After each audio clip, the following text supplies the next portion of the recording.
Welcome dear student, this is the Pahuja law academy. My name is Gyanand Pandey. आज अपने इस demo class में हम जूरिस्प्रूडेंस पढ़ेंगे। जूरिस्प्रूडेंस जुडिशरी के लिए एक इम्पॉर्टेंट पेपर है। खासकर यूपी में प्रीलिम्स में कम से कम 15 से 20 क्वेश्चन इससे पूछे जाते हैं। झारखंड में भी पूछे जाते हैं। मेंस में भी झारखंड में जूरिस्प्रूडेंस से क्वेश्चन आते हैं। उत्तराखंड में जूरिस्प्रूडेंस प्रारंभिक परीक्षा में पूछा जाता है। तो आपके जुडिशरी के लिए जूरिस्प्रूडेंस बहुत ही इंपॉर्टेंट पेपर है। और यहाँ तक कि अगर अब आप लॉ को समझना चाहते हैं, विधि को जानना चाहते हैं, तो आपको जूरिस्प्रूडेंस का ज्ञान होना आवश्यक है। जूरिस्प्रूडेंस क्या है? जैसा कि आप जानते हैं कि जूरिस्प्रूडेंस दो शब्दों से मिलकर बना है, जूरिस प्लस प्रूडेंट। प्रूडेंस तो जूरिस का अर्थ होता है विधि और प्रूडेंट का होता है ज्ञान, अर्थात विधि का ज्ञान।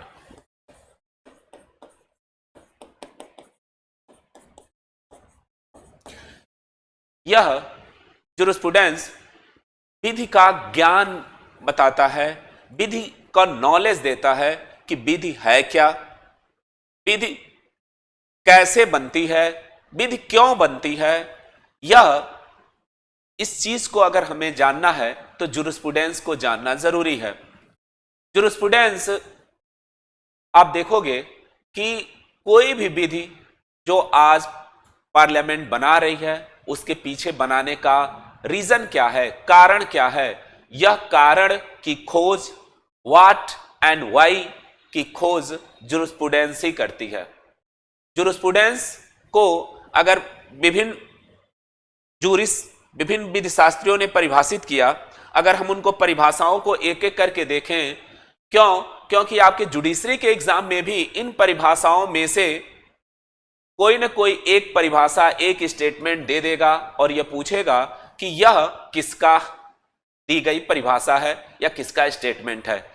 तो इसमें इंपॉर्टेंट जो परिभाषाएं हैं जूरिस्प्रूडेंस की, हम अगर उसमें देखें तो सामंत की परिभाषा आती है। सामंत ने कहा कि विधि शास्त्र विधि का विज्ञान है, या विधि शास्त्र विधि का विधि शास्त्र नागरिक विधि का विज्ञान है। दोनों परिभाषाएं जूरिस्प्रूडेंस की सामंत ने दिया कि विधि शास्त्र विधि का विज्ञान है या विधि शास्त्र नागरिक विधि का विज्ञान है। यह जूरिस्प्रूडेंस की परिभाषा सामंत ने दिया।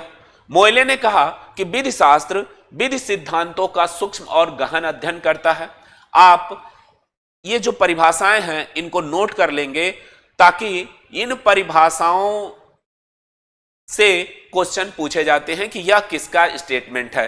तो मोएले ने कहा कि विधि शास्त्र विधि सिद्धांतों का सूक्ष्म एवं गहन अध्ययन है।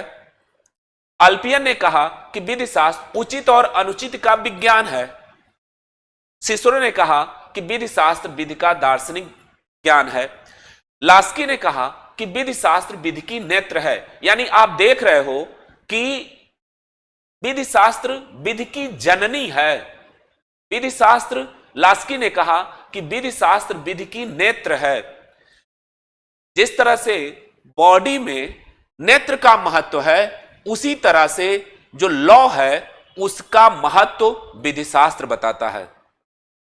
विधि शास्त्र यह देखता है कि ये जो लॉ बनी है उसका प्रभाव क्या होगा, ये लॉ बन क्यों रही है, इसका कारण क्या है। यह खोज विधि शास्त्र ही करता है। तो विधि शास्त्र की जो ये परिभाषाएं हैं, आप इनको देख लोगे। ऑस्टिन ने कहा कि विधि शास्त्र विध्यात्मक विधि का दर्शन है। बहुत इंपॉर्टेंट है, कई बार पूछा गया है। हॉलैंड ने कहा कि विधि शास्त्र विध्यात्मक विधि का औपचारिक विज्ञान है। हॉलैंड ने कहा। और जूलियस स्टोन ने कहा कि विधि शास्त्र अधिवक्ताओं की बहुमुखी अभिव्यक्ति है। यानी यह वकीलों का बहुमुखी अभिव्यक्ति है। जो वकील कहते हैं वही विधि शास्त्र है, यह जूलियस स्टोन ने कहा है। अब ये इन परिभाषाओं के आधार पर हम यह देखेंगे कि विधि शास्त्र का उपयोग क्या है, विधि शास्त्र का काम क्या है। तो विधि शास्त्र कहा कि विधि शास्त्र विधि और विधिक समस्याओं के समझने में सहायक होता है। जैसा कि आप जाने कि विधि शास्त्र विधि का नेत्र है, तो नेत्र के माध्यम से हम यह जान लेते हैं कि कौन सी चीज अच्छी है, कौन सी चीज बुरी है। तो इसका काम, विधि शास्त्र का काम ही यही है कि यह बताना कि यह विधि और विधिक समस्याओं को समझने में सहायक होता है। इसकी उपयोगिता में कहा कि विधि और विधिक अवधारणाओं का दार्शनिक आधार देता है। विधि के संबंध में जिज्ञासा जो है उसको शांत करता है विधि शास्त्र। सामाजिक समस्याओं को ढूंढने में समाधान बताता है, समाधान देता है जो सामाजिक समस्याएं होती हैं। विधि शास्त्र के अध्ययन से व्यक्तित्व का विकास होता है। विधि शास्त्र एक कुशल वकील और न्यायाधीश बनाने में सहायक होता है। विधि शास्त्र विधि का नेत्र है, यानी यह जो उपयोगिता है विधि शास्त्र की, उसने यह कहा कि विधि शास्त्र एक कुशल वकील, एक कुशल न्यायाधीश बनाने में सहायक होता है। क्यों? क्योंकि आप जानते हो कि अगर कोई भी जजमेंट न्यायाधीश के द्वारा, हाई कोर्ट, खासकर हाई कोर्ट और सुप्रीम कोर्ट के द्वारा पास की जाती है, अभी निर्धारित की जाती है, तो उस जजमेंट तक पहुंचने के लिए न्यायालय जुरिस्प्रूडेंस का सहारा लेता है। क्यों वह जजमेंट दे रहा है, क्यों वह ऐसा रीजन बताना, और रीजन ही क्या है? जुरिस्प्रूडेंस है। वह तर्क जुरिस्प्रूडेंस ही बताता है कि हम इस निर्णय तक पहुंचने के लिए किन तर्कों का सहारा ले रहे हैं, किसके वजह से हम यह निर्णय दे रहे हैं। क्यों? क्योंकि जुरिस्प्रूडेंस समाज में जो समस्याएं हैं उन समस्याओं को ढूंढने और उनको समाधान करने में सहायक होता है। बिना जुरिस्प्रूडेंस के जाने आप यह नहीं जान सकते कि कोई भी विधि क्यों बनाई जाती है, उसका क्या प्रभाव होगा समाज पे, यह जुरिस्प्रूडेंस ही बताती है। तो ये इन उपयोगिताओं के वजह से जुरिस्प्रूडेंस हम पढ़ते हैं, और जुरिस्प्रूडेंस का बहुत ज्यादा इंपॉर्टेंट रोल होता है आपके जुडिशरी के लिए। यहां तक कि आप अगर अच्छा न्यायाधीश और अच्छा वकील बनना चाहते हैं तो उसमें भी जुरिस्प्रूडेंस का योगदान होता है। आप यह जानते हैं कि सुप्रीम कोर्ट या हाई कोर्ट में कोई जजमेंट होता है तो वह पूरे भारत पे, अगर हाई कोर्ट का है तो उस हाई कोर्ट के जुरिडिक्शन में, और अगर पूरे भारत सुप्रीम कोर्ट का है तो पूरे भारत के जुरिडिक्शन पे वह अप्लाई होता है, आर्टिकल 141 कहती है। और इनके जजमेंट एक प्रेसिडेंट होते हैं, एक विधि के तौर पे होते हैं। अगर कोई भी जजमेंट आता है, इसके पीछे एक कुशल अधिवक्ता का महत्वपूर्ण योगदान होता है। क्योंकि केशवानंद भारती बनाम केरल राज्य के बाद में अगर अधिवक्ता पालकी वाला नहीं होते तो हो सकता है कि बेसिक स्ट्रक्चर नहीं आया होता, क्योंकि उनका पीछे उस अधिवक्ता का तर्क, उस अधिवक्ता का जो तार्किक आधार होता है किसी जजमेंट तक पहुंचाने के लिए न्यायाधीश का, वह जुरिस्प्रूडेंस से काम करता है। अब यह जो जुरिस्प्रूडेंस है, हमने यह देखा कि जुरिस्प्रूडेंस जो विभिन्न विधिशास्त्रियों ने परिभाषित किया है और जुरिस्प्रूडेंस का उपयोग क्या है। यह जुरिस्प्रूडेंस को हम विधि के पॉइंट ऑफ व्यू से कि यह विधि क्यों बनाई जाती है, विधि का प्रभाव क्या होता है, इसको कई स्कूलों में विभाजित किया जाता है। ये जो स्कूल हैं विधि शास्त्र के,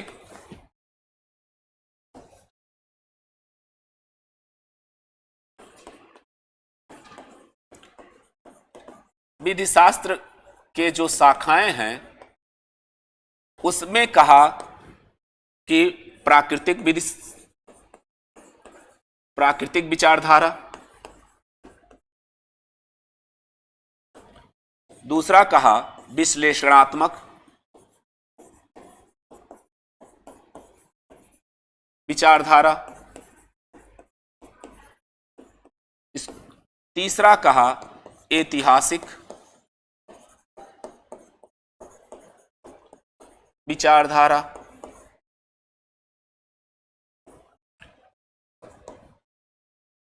समाजशास्त्री,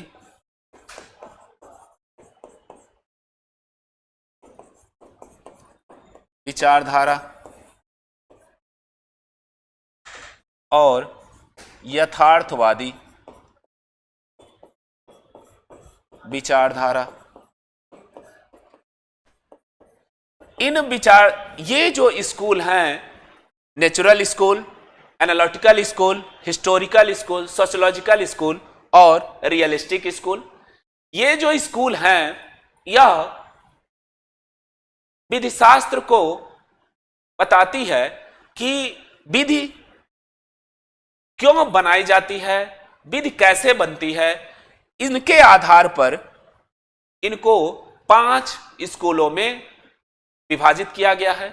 यह जो स्कूल हैं वह विधि शास्त्रियों के विचारधाराएं हैं कि जो प्राकृतिक विचारधारा है, प्राकृतिक नेचुरल लॉ स्कूल है, उसके जो मूलभूत सिद्धांत हैं, उन मूलभूत सिद्धांतों का जो समर्थन कर रहा है वह प्राकृतिक विचारधारा का विधि शास्त्री है।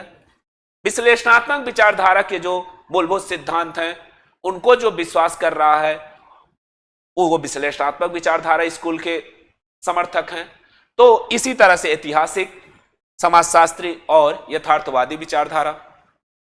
अब हम एक एक करके देखेंगे प्राकृतिक विचारधारा क्या है, प्राकृतिक विचारधारा का क्या, कौन विधिशास्त्री हैं प्राकृतिक विचारधारा के, और प्राकृतिक विचारधारा यानी नेचुरल स्कूल का हमारे विधि में आप इसको कहां कहां देख सकते हैं, इनका क्या महत्व है, आप इसको जान सकते हैं।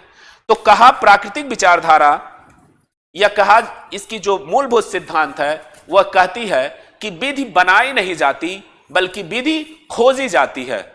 विधि बनाई नहीं जाती, और प्राकृतिक विचारधारा को हम शाश्वत विचारधारा भी कहते हैं या ईश्वरीय विचारधारा भी है। विधि ईश्वर की देन है। प्राकृतिक विचारधारा यह मानती है कि विधि बनाई नहीं जाती बल्कि विधि का क्या होता है, खोज होता है। विधि, ईश्वर ने हमें इस वातावरण में, इस ब्रह्मांड में विधियां घूम रही हैं, उन विधियों को हमें खोजना है और खोज कर अपने हिसाब से उसको मॉडिफाई करनी है। प्राकृतिक विचारधारा शाश्वत विधि की बात करती है, यानी वो कहती है कि जो विधि है वह यूनिवर्सल हो, चाहे वो भारत की हो चाहे अमेरिका की हो। चूंकि विधि ईश्वर की देन है तो ईश्वर तो एक है, पूरे विश्व में एक ही प्रकार की विधि होगी। जो मानव है वह मानव चाहे भारत का हो चाहे अमेरिका का हो, कहीं का हो, उस पर एक ही प्रकार की विधि लागू होगी। अब देखो इस विचारधारा का कितना इंपॉर्टेंट महत्व है। इस विचारधारा का यह मानना है कि विधि सभी प्राणियों के लिए समान है। जितना मनुष्य के लिए विधि है उतना ही जानवरों के लिए भी होनी चाहिए, यहां तक कि प्रकृति के लिए भी उतनी होनी चाहिए। क्यों? क्योंकि वह जितना हक आपका इस इन्वायरमेंट के लिए है, इस आपके रहने के लिए या आपके जीवन के लिए जितना आपका अधिकार है उतना ही अधिकार जानवरों के लिए भी है, क्योंकि वह भी ईश्वर की देन है। तो प्राकृतिक विचारधारा यूनिवर्सल विचारधारा है, शाश्वत है, सार्वभौम में है। अब इसका जो प्रवर्तक हैं इस विचारधारा के, उसमें यह कहा कि आप हाब्स ला क्रूसो, फूलर, स्टेमलर, ये सारे लोग, संत एक्विनास, अंगस्टाइन, सिसरो, सिनेका, ये सारे जो राइटर हैं, जूरिस हैं, वह प्राकृतिक विचारधारा में आते हैं। सुकरात, अरस्तु, ये सब प्राकृतिक विचारधारा के विधिशास्त्री हैं। क्यों? क्योंकि ये मानते हैं कि विधि राज्य की देन नहीं है, बल्कि विधि ईश्वर द्वारा प्रदत्त है। जैसे जैसे मनुष्य का ज्ञान डेवलप होगा, वैसे वैसे विधि खोजेगा और विधि अपने हिसाब से वो बनाएगा। अब इस विधि का, नेचुरल लॉ स्कूल का, भारत में आप कहां देख सकते हैं? तो अगर आप मेनका गांधी का देख लें, मेनका गांधी बनाम भारत संघ, इसमें नेचुरल लॉ स्कूल का फॉलो किया गया कि विधि क्या होनी चाहिए? जस्ट, फेयर और रीजनेबल होनी चाहिए। विधि बनाने से कुछ नहीं होगा जब तक कि विधि जस्ट, फेयर और रीजनेबल ना हो, या आप जो न्यायालय की अंतर्निहित शक्तियां हैं, आप अनुच्छेद 142, 136, अनुच्छेद सीआरपीसी की धारा 482, सीपीसी में 151, एविडेंस में 165, यहां तक कि जो मानवाधिकार है, जो ह्यूमन राइट है, यह क्या है? ह्यूमन राइट या फंडामेंटल राइट जो भाग 3 में दिया गया है संविधान के, इसके पीछे भी प्राकृतिक विचारधारा काम करती है। क्यों?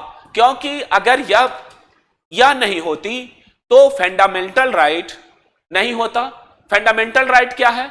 तो वह मानवाधिकार है। फंडामेंटल राइट, मूल अधिकार, वह मानवाधिकार है। अब मानवाधिकार उसे मानव होने के नाते मिला है, और पूरे विश्व के मानव एक ही श्रेणी में आते हैं। तो यह क्या हुआ? प्राकृतिक विचारधारा यह मानती है कि मानव चाहे भारत का हो, चाहे पाकिस्तान का हो, चाहे जर्मन का हो, वह मानव एक ही तरह का है, एक ही तरह का उसको अधिकार होना चाहिए। तो यह मानवाधिकार है। अब इसी मानवाधिकार तो बहुत हैं। इन मानवाधिकारों में कुछ ऐसे अधिकार जिसके बिना मनुष्य अपना सर्वांगीण विकास नहीं कर सकता। मनुष्य के विकास में कुछ मूलभूत अधिकार हैं जो उनको मिलना ही चाहिए। तो वह अधिकार, वह मानवाधिकार हमारे संविधान के पार्ट 3 में समाहित किए गए। क्यों? क्योंकि अब इन अधिकारों के बिना मनुष्य की कल्पना ही नहीं की जा सकती। अब इसी वजह से समय समय पर केवल वही अधिकार जो दिए गए हैं, फंडामेंटल राइट हैं, उसमें विकास नहीं हो सकता, ऐसा नहीं कहा जा सकता। क्यों? क्योंकि हमने कहा कि प्राकृतिक विचारधारा यह कहती है कि विधि बनाई नहीं जाती बल्कि खोजी जाती है। तो जैसे जैसे मनुष्य का ज्ञान बढ़ेगा, मनुष्य अपने लिए उस विधियों को खोजेगा और खोज के उसे, जो उसके मूलभूत आवश्यकताओं के लिए है, उसे फंडामेंटल राइट में रखेगा। इसीलिए फंडामेंटल राइट का भी विकास हो सकता है, होता ही है। आप देखें 86वां संविधान संशोधन हुआ जिसमें 21A जोड़ा गया, फंडामेंटल राइट है, जो पहले नीति निर्देशक तत्व में था उसको फंडामेंटल राइट बना दिया गया। अब इसी कारण से नेचुरल लॉ स्कूल का बहुत से जो आप लॉ भी बनता है, चाहे आपको बंधुआ मजदूर अधिनियम या छुआछूत निवारण अधिनियम, बहुत ये जो सारे एक्ट आप बनते हैं, बनाए जाते हैं, इनके पीछे नेचुरल लॉ स्कूल काम करता है। क्योंकि नेचुरल लॉ स्कूल यह मानता है कि सभी को आर्टिकल 14, आर्टिकल 15, आर्टिकल 17 ये मानता है कि समाज में सभी को जाति, धर्म, लिंग के आधार पर विभेद नहीं किया जा सकता। या आर्टिकल 14 कि राज्य विधि के समक्ष समता या विधियों के समान संरक्षण करेगा, सभी को, सभी के साथ समान न्याय करेगा। तो क्यों? क्योंकि मनुष्य तो बराबर है, वह जाति, लिंग से ऊपर है। तो इसलिए आप इसी आधार पर अगर हम हिंदू सक्सेशन एक्ट में भी देखो तो जो 2005 में संशोधन हुआ, पहले पुत्री सहदायकी नहीं थी, लेकिन विकास हुआ, ज्ञान हुआ कि नहीं, ये तो पुत्री के साथ अन्याय है, मात्र उसे पुत्री होने के नाते पिता के पैतृक संपत्ति में हकदार क्यों नहीं माना जाएगा। तो 2005 में संशोधन करके पुत्री को पुत्र के समान सहदायकी में पार्टिसिपेट किया गया। उसी तरह से दत्तक भरण पोषण अधिनियम 1956 की धारा 8, जो इसमें 2010 में संशोधन हुआ, जो यह कहता था 2010 से पहले कि पत्नी को दत्तक ग्रहण करने का अधिकार नहीं है। अगर वह दत्तक ग्रहण करती थी तो अपने पति के लिए करती थी, और वह भी पति के जीवित रहते नहीं, विधवा के रूप में करती थी। लेकिन 2010 में संशोधन करके इस कंसेप्ट को समाप्त कर दिया गया और अब पुत्र यानी पति और पत्नी में कोई विभेद नहीं, जो राइट पति का है वही राइट पत्नी का है। तो ये जो विकास आप देखते हो, इसके पीछे प्राकृतिक विचारधारा का ही महत्व है। इसको न्यायालय इसका भरपूर इस स्कूल का सहारा लेती है किसी भी जजमेंट को देने के लिए।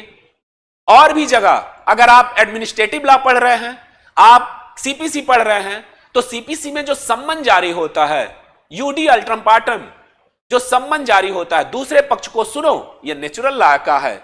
जब तक आप दूसरे पक्ष को नहीं सुनोगे, न्याय नहीं होगा। कोई भी व्यक्ति अपने मामले में स्वयं जज नहीं हो सकता, यह नेचुरल लॉ है। जज होगा तो वॉयस हो जाएगा, पक्षपात हो जाएगा। तो ये सारे जो नियम हैं वह नेचुरल लॉ स्कूल के वजह से आज हमें इन विधियों के रूप में प्राप्त होते हैं। बहुत इंपॉर्टेंट।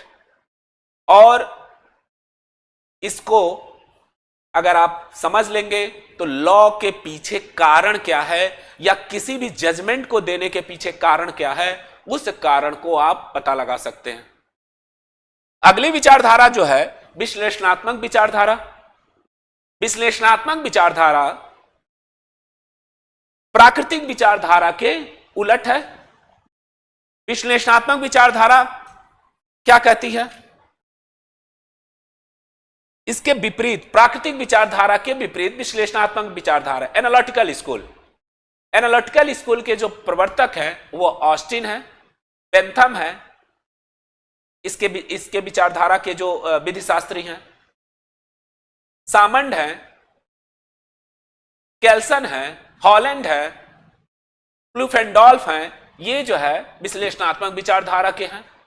विश्लेषणात्मक विचार का जो मूलभूत सिद्धांत है वो क्या है? ये कहा कि जैसा कि प्राकृतिक विचारधारा के विरोध में आया, जहां प्राकृतिक विचारधारा कहती है कि विधि बनाई नहीं जाती है, विधि खोजी जाती है, वहीं विश्लेषणात्मक विचारधारा कहती है कि विधि राज्य की देन है। विधि राज्य की देन है। विधि वही है जो राजा कहता है, जो राज्य बनाता है वही विधि है। और विधि खोजी नहीं जाती बल्कि विधि बनाई जाती है।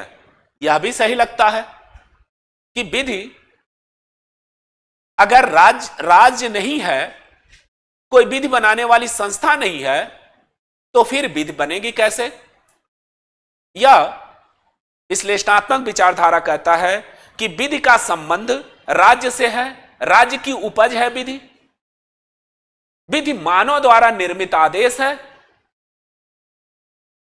अगर कोई संप्रभु नहीं है यानी स्टेट नहीं है तो वहां विधि नहीं हो सकती।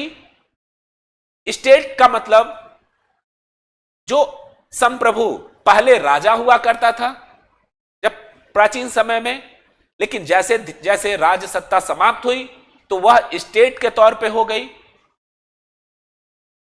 अब यह जो स्टेट है इसको आप पढ़ोगे, जैसे स्टेट अरस्तु ने कहा कि राज्य क्या है, तो राज्य में बताया कि एक जनता हो, निश्चित भूभाग हो, सरकार हो और संप्रभुता हो।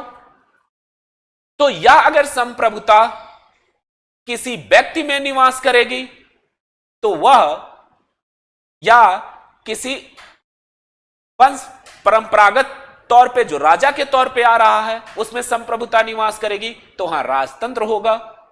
लेकिन अगर यही संप्रभुता जनता के द्वारा चुने गए प्रतिनिधियों में होगी तो वह लोकतंत्र हो जाएगा या जनता में होगा।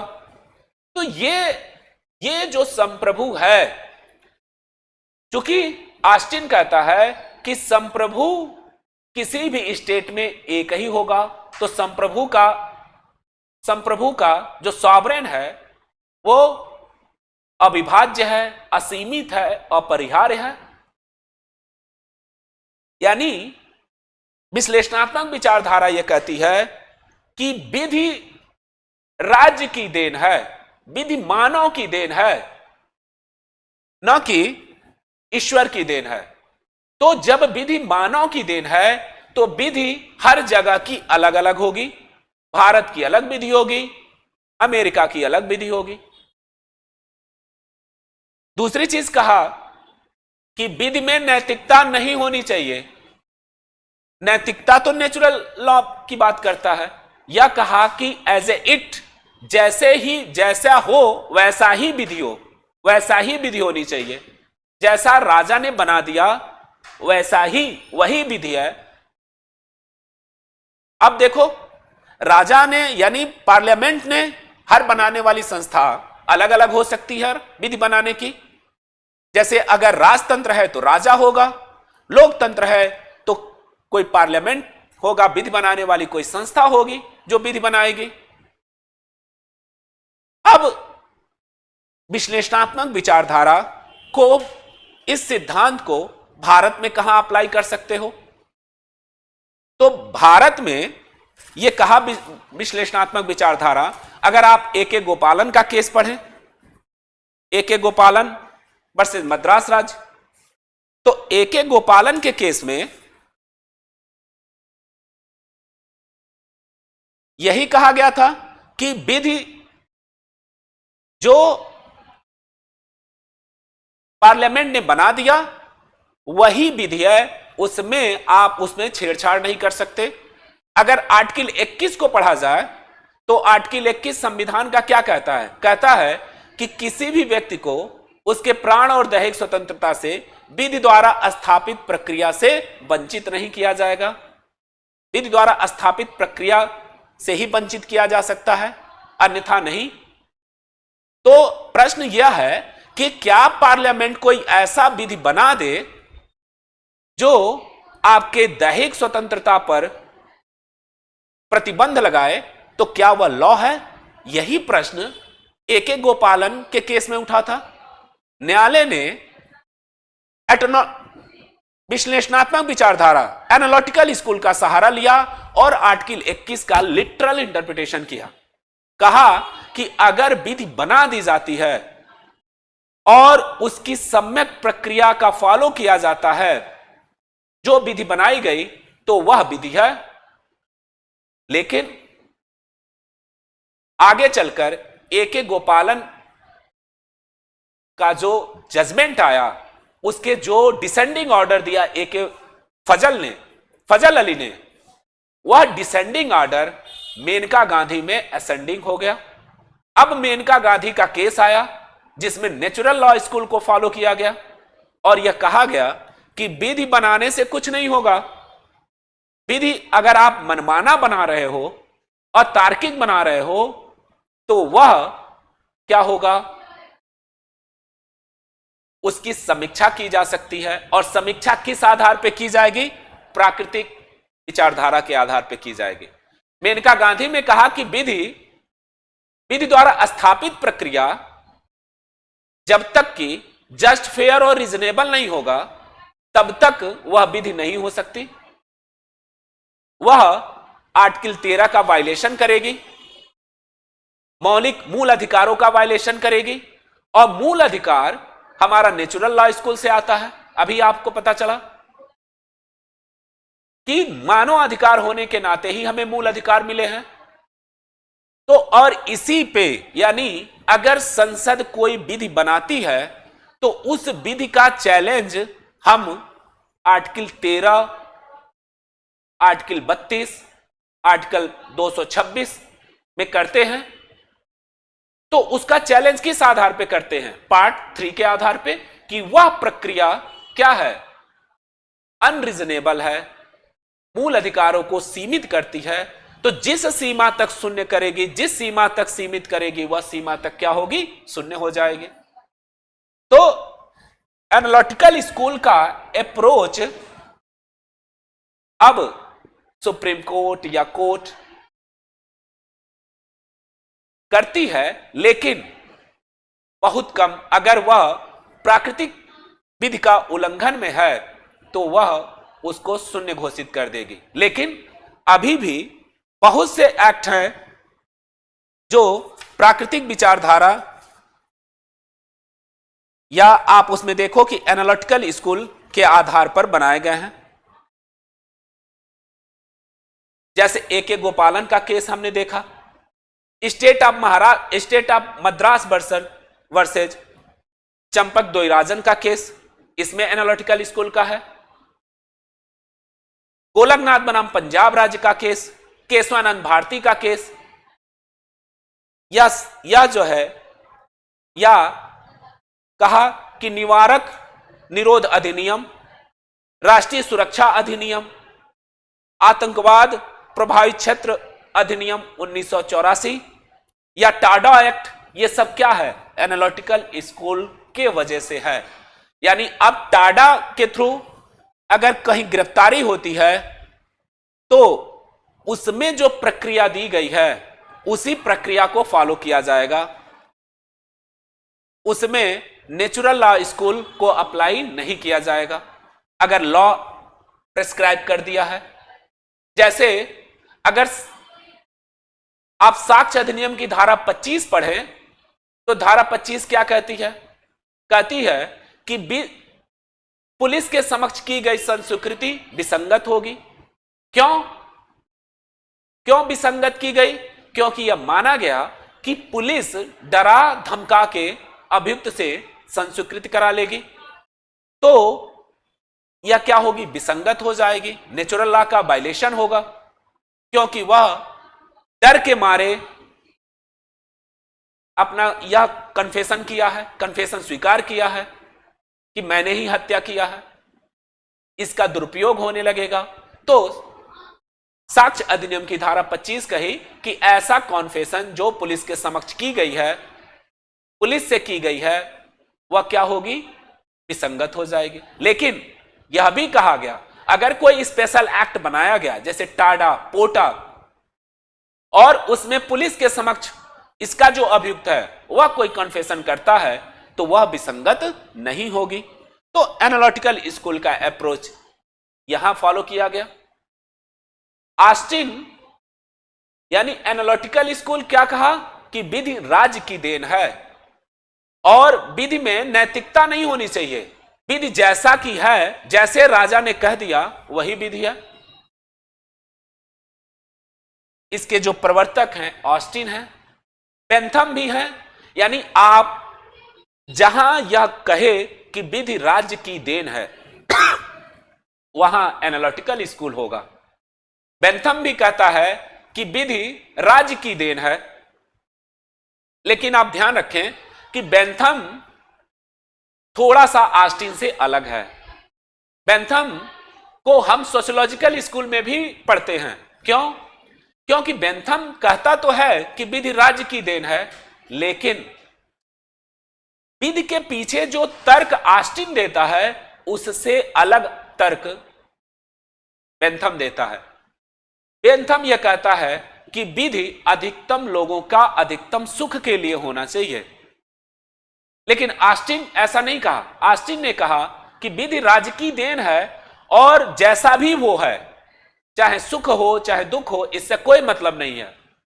जैसा कि विधि राजा ने बना दिया, स्टेट ने बना दिया, वही विधि है। तो बेंथम को हम सोशियोलॉजिकल स्कूल और एनालिटिकल स्कूल दोनों में रखते हैं। क्यों? क्योंकि वह विधि के पीछे यह कहते हैं अधिकतम व्यक्तियों का अधिकतम सुख। अधिकतम व्यक्तियों का अधिकतम सुख क्या है? वह मापदंड है जो विधि के लिए जरूरी है।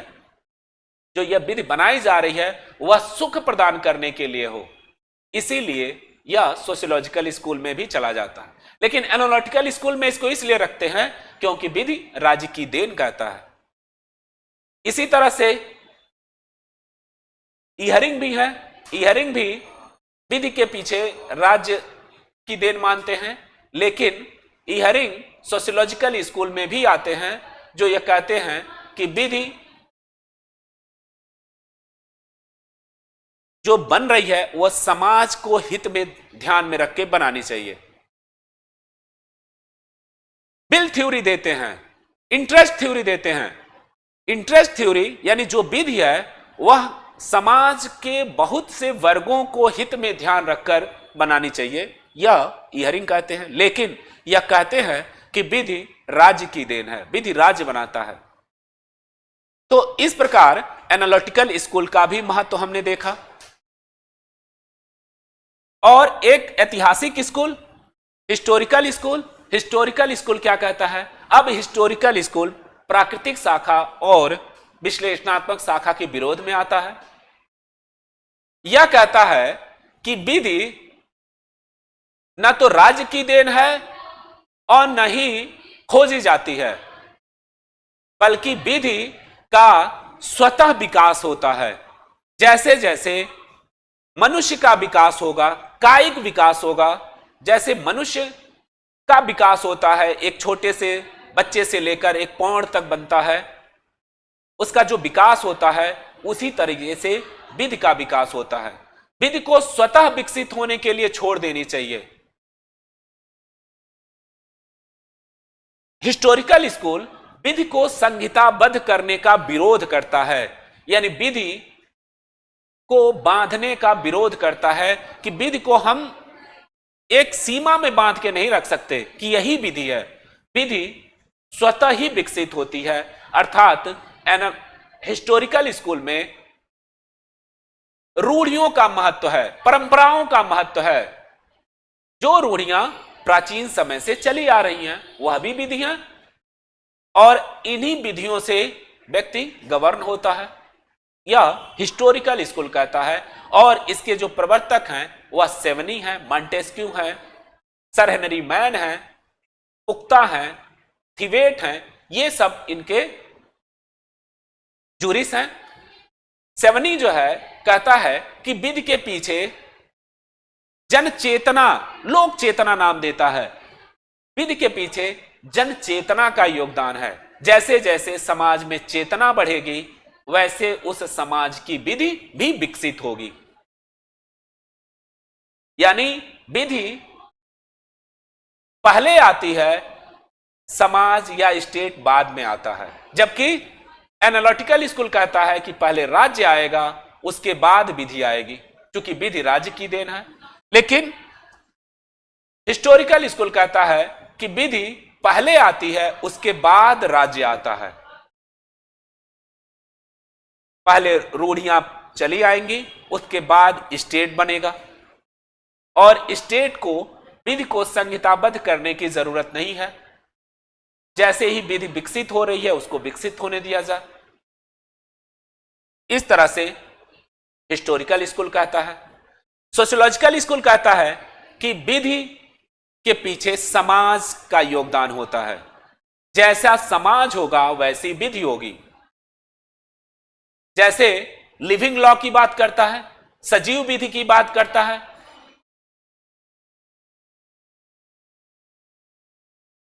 सजीव हित, लिविंग लॉ, इहर्लिच यह कहते हैं कि विधि बनाने से कुछ नहीं होगा जब तक कि समाज उसको स्वीकार ना करे। बहुत सी विधियां हैं जो समाज बनी हैं, लेकिन समाज अगर स्वीकार नहीं करता है तो उस विधि का प्रचलन नहीं होता है। जैसे बाल विवाह अवरोधक अधिनियम बना है भारत में, लेकिन आज भी बाल विवाह होते हैं। या दहेज प्रतिषेध अधिनियम बना है, लेकिन फिर भी समाज में आज दहेज बहुत धड़ल्ले से लिया जाता है, क्योंकि समाज उसे स्वीकार नहीं किया। तो विधि के पीछे समाजशास्त्री विचारधारा के लोग मानते हैं कि विधि के पीछे समाज होता है। समाज अगर किसी विधि को स्वीकार करेगा तभी वह विधि रह पाएगी, अन्यथा नहीं रह पाएगी। और विधि इहरिंग कहते हैं कि विधि जो का काम है हितों के बीच टकराव को रोकना। जो हित हैं, जो मनुष्यों के एक दूसरे के हित हैं, उन्हीं को विधि अंतर द्वंद्व को रोकने का काम करती है और समाज को विकसित करने का काम करती है। यथार्थवादी विचारधारा में यह कहा गया कि यह रियलिस्टिक स्कूल की विधि के पीछे न्यायालय का योगदान है। जो न्यायाधीश बनाते हैं, विधि बनाते हैं, वही विधि है, यह यथार्थवादी विचारधारा के लोग मानते हैं। तो इस प्रकार हमने यह देखा कि विधिशास्त्र में सारे स्कूलों को आप देखोगे तो लगेगा कि सही है, सारे स्कूल अपने आप में सही हैं। सबका यह विधि को बनाने का, विधि का क्या प्रभाव है, यह चीज सबको अलग करती है। और प्राकृतिक विचारधारा, एनालिटिकल स्कूल, विश्लेषणात्मक विचारधारा, ऐतिहासिक विचारधारा, समाजशास्त्री विचारधारा और यथार्थवादी विचारधारा, सारे स्कूल अपने आप में सही हैं। और न्यायालय इन्हीं विचारधाराओं का सहारा लेते हुए किसी विधि को मान्यता प्रदान करती है, या संसद या जो भी विधि बनाने वाली संस्था है वह इन्हीं स्कूलों का सहारा लेकर विधि बनाती है। और जो भी विधि बनी है वह, उसका जो मापदंड है वह नेचुरल लॉ स्कूल है। नेचुरल लॉ स्कूल के आधार पर विधि की समीक्षा होती है। जो संसद, राज्य विधानमंडल पास करते हैं उनको आर्टिकल 13, 32 और 226 के थ्रू जो हम उसके जुडिशियल रिव्यू करते हैं, वह उसके पीछे आर्टिकल 14 से लेकर जो 32 तक में दिए गए हैं फंडामेंटल राइट, उसी के आधार पर करते हैं। और फंडामेंटल राइट क्या है? नेचुरल लॉ है। तो विधिशास्त्र के आज इस डेमो क्लास में हमने स्कूल को जाना। अपने अगले क्लास में इनके सिद्धांत को पढ़ेंगे। कब्जा क्या है, स्वामित्व क्या है, अधिकार क्या है, विधिक व्यक्तित्व क्या है, इसको देखेंगे।